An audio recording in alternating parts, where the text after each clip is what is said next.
What you should be doing is allowing them to analyze their employer, find out what makes that employer work, and then doing what he called action research.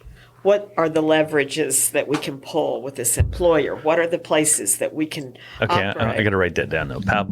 Pablo Ferreira. It's I think it's Ferr. Like the old weird little GM cars? Yeah, kind of, unless I'm misspelling his name, which is a possibility. But I think if you put that much close enough. Yeah, they figured out how to get us the stuff we want to find. And he's kind of been like my little shining light that I've tried to keep in my head, because I really believe that we underestimate what workers are capable of. And in a classroom, I think you can... It doesn't even need to be a classroom. It can be a conference room. If you give them that employer, like I've had workers map their workplace, like in organizing, you map your workplace. They enjoy it. Yeah. They enjoy it. They enjoy saying, oh yeah, the HR department's right here. And if I park my car right outside the window with a big sign in it, they'll see that all the time. They come up with genius ideas. And I think what we cut them off at when we get up and just go blah, blah, blah, blah, blah, is we cut off all of what we have in the labor movement, which is the huge number of people with huge energy and huge creativity. Right. So that's what I think we should be doing. And that's where the development part of our department came from. Because you can do education, you can do training, but the real plum, from my point of view, is to get those members to understand they have huge authority, huge power. The sky's the limit, literally. Yeah. If they really want to do it. But they have to really want to do it. And they're not going to really want to do it if they're sitting there listening to an attorney talk about a law for 2 hours. And the other thing I'm looking at you, so-and-so. Well, and I know an attorney, and I'm looking at you, man. You're boring me. Well, and the thing about, and people get so angry at me when I say this, but the thing about law is that no law is written for working people. It's all starts out that way. It's all restricting, but it doesn't end up that way. And what workers have to understand is health and safety laws. It used to be you had to prove that it wasn't your fault that you got killed. Okay? I mean, so these laws aren't written for working people. And we're standing up there explaining these laws to people when we should be using their energy and their creativity to figure out how we're going to build a better it's very handcuffing to... You're almost like teaching them where the electric fence is, and and because I've found, and I've worked with a lot of wonderful attorneys that deal in labor, but I've found that they're limited in their view in a certain way by the law. And because one of my mentors always taught me, the law is great, but it's legal. You can do anything that you're big enough to get away with. Yep. Exactly. And when you're big enough to get away with it and you've got enough people and enough people are motivated, the law goes out the window. Exactly. And the law may say they're not going to hire everybody back or everything else, but if you've got the juice, then the rules part. Exactly. Like the Red Sea. Yeah. That's exactly the example I used of the postal employees. That's exactly what they did. There was a law that said they could not strike. Right. And they struck. And they won. Right. Because they stuck together, and they stopped the industry. Now, today, they can't do that. And it's just like, and what's funny is this hasn't dawned on me till now, but it's the same thing that applies to a Bezos when he wants to build, when a Bezos wants to build a, what do they call them, fulfillment center? Sounds like a re-education center. But when they want to build a fulfillment center there somewhere, right? Any law and there's typically several in the way of building or size or noise or all that goes out the window. Yeah. He just buys it off.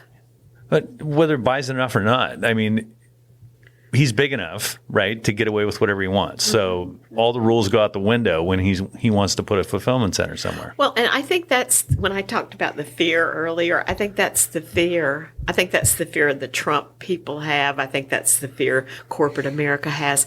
If workers woke up, if workers were woke, as they say, if workers is that a thing really? Because people throw the woke thing around, and nobody I know, and I'm a pinko communist labor Democrat, and nobody talks like that around me. What is that? Anyway, I think it's a slang term, but I think if workers were awake, they would see that they have the power. Well, what's interesting is like Google, which I guess they've got their own kind of employee association or something in some. Oh yeah, they're sticking it to Google all the time, man. We usually call that a yellow dog. but yeah, no, like they're unlike Facebook, right? The employees of Google are organized within themselves. Like I forget what the last policy Google came up with, and I think everybody walked. Yeah, I think it was a woman, wasn't it? Oh, yeah, they were going to run some woman out who had claimed harassment against one of her superiors, and everybody just walked out, which is wonderful. So what a great example. Yeah, but they are putting Facebook though has armed. Oh yeah, that shit wouldn't fly at Facebook. Well, and that's the thing I always tell people. I remember I used to teach classes over at the George Meany Center for the AFL-CIO, and I'll never forget this as long as I live. They had a delegation from Africa that came over, and these folks worked in, I don't think it was the diamond mines, but they worked in something. Which is pretty awful. Oh, yeah. It was something. Well, now it's like cobalt. Right. For all these electronics and the batteries and stuff. And I think this group, for some reason, I remember it being palm trees, or they were doing something with the trees they were harvesting. But this guy came up to me at the end of the class, and he had his contract. And he said, would you look at my contract, and would you tell me what I need to negotiate? I opened up that contract. And I swear to you, I've never seen anything like it. It literally, they had no protection at all. All it did is basically say, here's the employer, here's this union. And it's like a handbook. Yeah, it had no benefits. Now, I was worried if I advised him to try to get a wage scale. You get somebody killed. Yeah. Yeah. Jesus. And our workers in this country don't get the stuff we take for granted. Yeah. Yeah. Oh, South America. It's horrible. And I remember it just hit me like, God, I can't even be honest with this man because I don't want to put him in jeopardy. Right. Right. But it was just unbelievable. Can you imagine like the narco state in Mexico? Jeez. I've been educated along the trail, okay, by all of the members that I've seen and worked with, that I've seen what they've had to go through. And it's, it comes a point in your life where you do have to ask yourself the question, is free market capitalism and competition the best way to do things?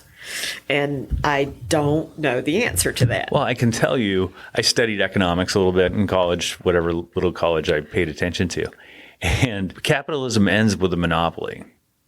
I mean, that's how it ends. So without regulation, and regulation is a dirty word now, but without regulation, because companies get to a point, much like Amazon's at now, where innovation becomes less effective than just stifling innovation, stifling development of your competition. So without regulation, you can't have a healthy capitalist society. Exactly. You got to have referees, You do. And that's how capitalism thrives, and that's how you bring everybody else along, and labor unions are the best vehicle for giving power and voice to that other side, the other side of the ledger, Exactly. And when it becomes confused the way it is, like when they talk about big government is so bad for you. Well, big government saves our butt 90% of the time. No kidding. I look at products, for example. I love my coffee in the morning. Well, and I hate to say this because I'm not anti any other group, right? But if they don't have regulations, the very paint they put on your coffee cup has lead in it. Right.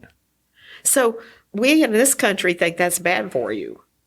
And it is. And we have a regulation that says you can't do that. Right. But when we're not buying products that are made here, when we're buying products that have no regulation, right, we should either be over there organizing those folks and getting those folks to the point where they can have a voice. And if you make lead coffee mugs, we're going to cancel you. Yeah. Or what we have done our whole lives, which is boycott, Right, right. I mean, the regulations we have in this country are fabulous. I've been to other countries. I know it's dangerous. Well, I mean, look at the air in California over the last 30 years, Wow, yeah. You couldn't go outside, 20 years ago. It was so smoggy. I'm so proud of California. California's pretty cool. They've done a lot. I'd laugh. These people are like, "Oh, I'm leaving California," like Elon Musk, and it's like, don't let the door hit you. God, I know the way he treated his workers.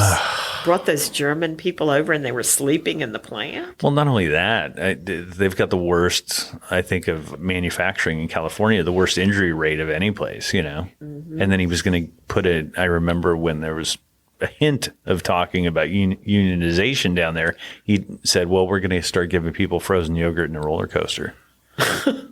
Just talk about out of touch, Yeah, very. Well, they say that I was reading the statistics about Amazon, and they said their injury rate was the highest in the nation. And the people that work there, and they can't talk about it because they get fired if they do. Mm-hmm. But some of the things they have to do. Oh, and the other thing with all these NDAs and, they hold people hostage to these horrible conditions, That's one of the beauties of the Teamsters is that we have these time and motion engineers ourselves. And so whenever they do any kind of time and motion study, if one of our stewards or business agents calls and says, hey, we want our own done, we go, great, we'll send the engineer in. And our engineer does it by the book, which means it's real. It's real. Yeah, they're not fudging the numbers. Right. Well, I've always told members too, one of the biggest benefits they have of paying their dues and being a union member is they can tell their employer what they're asking them to do is stupid. Right. Right.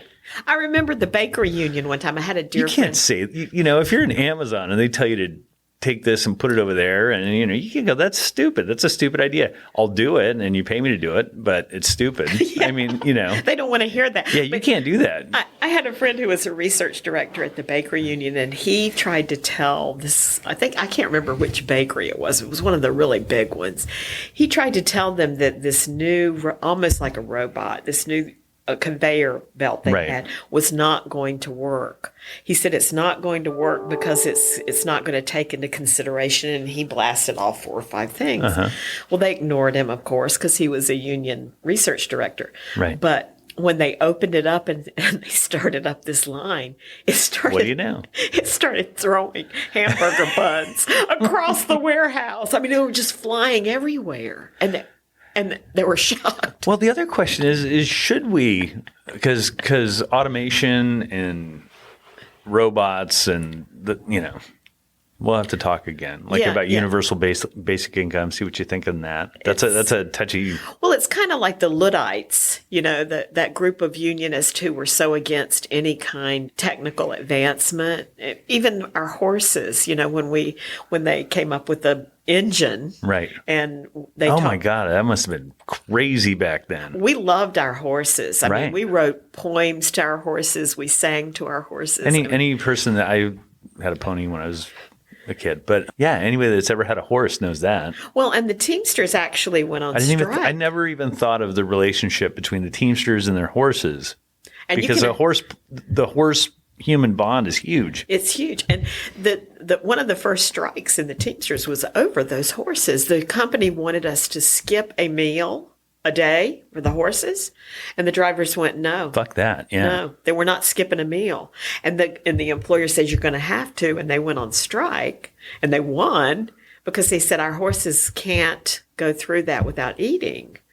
And so it was a strike for the actual animal, but it took Dan Tobin, our general president, had the foresight to see where you need that. Yeah, 1 second. Hey, man. Hey, are you coming here or where are we? Downstairs at 7750. All right. But I'll walk over and get you, and then we'll walk back.